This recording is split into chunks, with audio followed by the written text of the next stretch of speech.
4 questions to ask before you look for affiliate programs. Have you ever wondered what are 4 things to ask in affiliate marketing? Do you often wonder how to tackle visitors in affiliate programs? Have you found yourself frequently thinking if your sites and ads are perfect for affiliate marketing? If yes, then you have landed on the right video. Welcome back to another episode of Colorful Finance, the #1 source for content centered around earning money from home. We provide you with theoretical experience in our videos and practical experience with the tools we provide you in the description. Subscribe to the channel so you're always up to date with our latest uploads. In this video, we'll take you through everything you need to know about 4 questions to ask before you look for affiliate programs. Now let's get into it. 1. Do you know enough about your visitors? There are literally thousands of affiliate programs out there. While some affiliate marketing hubs are experimenting with a context-sensitive serving of affiliate banners and banner rotation on affiliate sites, you will be the one to decide what kind of products and services you want to offer your visitors. This seems like a minor detail, but it is a major factor in your success.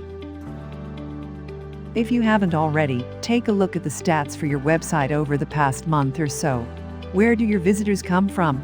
Have you paid for Google or other search engine traffic? What are the keywords that people use to get to you?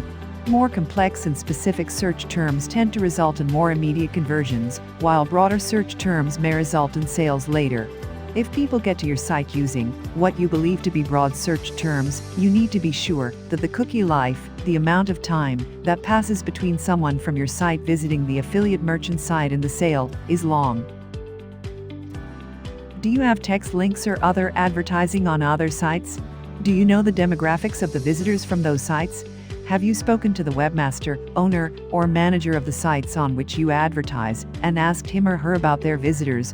Do you know the websites? Have you visited the sites that advertise on the same sites as you? When you investigate all of these things, a profile of the visitors to your site should begin to emerge. Which search engine brings you the most traffic?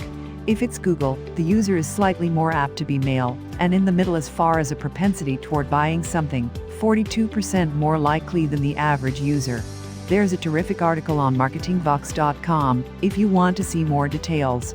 You can also find some interesting demographic info on the major search engines. You should pay particular attention to the domains of your visitors. If you have a lot of AOL traffic, for example, you should consider that the profile of the average AOL user is 35 or older, 77%, and married, 62%. After all this, you should be able to sit down and come up with the profile of a typical visitor. This profile should hopefully include estimates of age, country of origin, education, and income. 2. Is your site perfect?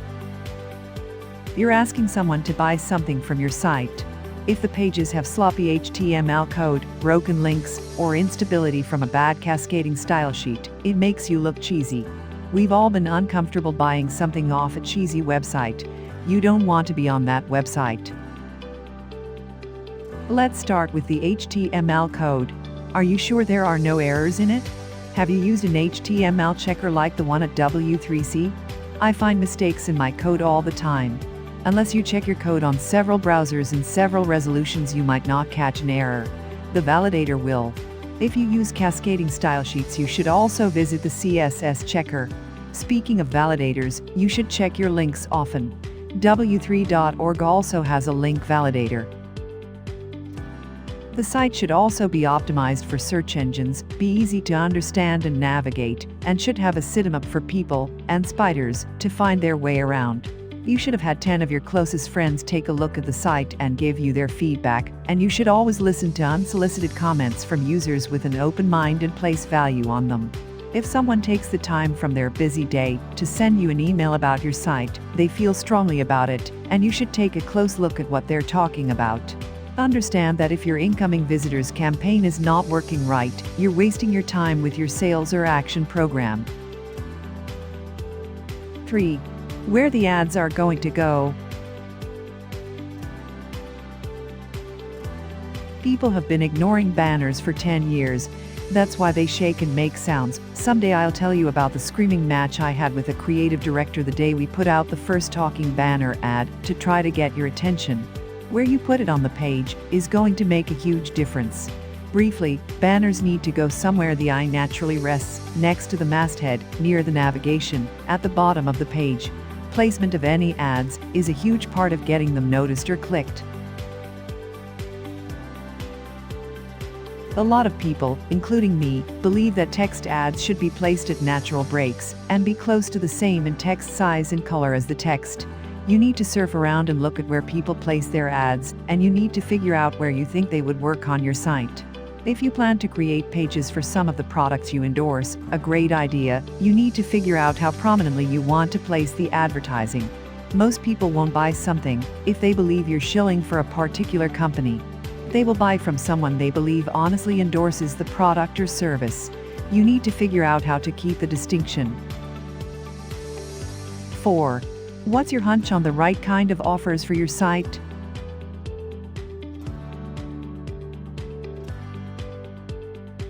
I ask this question a lot. Now that you have a better idea of the demographics of your visitors, try to decide on which action you think they would be more apt to take: pay-per-lead, pay-per-sale, or even pay-per-click on your site. If you have a general interest website that gives away free stuff, it's probably going to be difficult to sell people products from that website.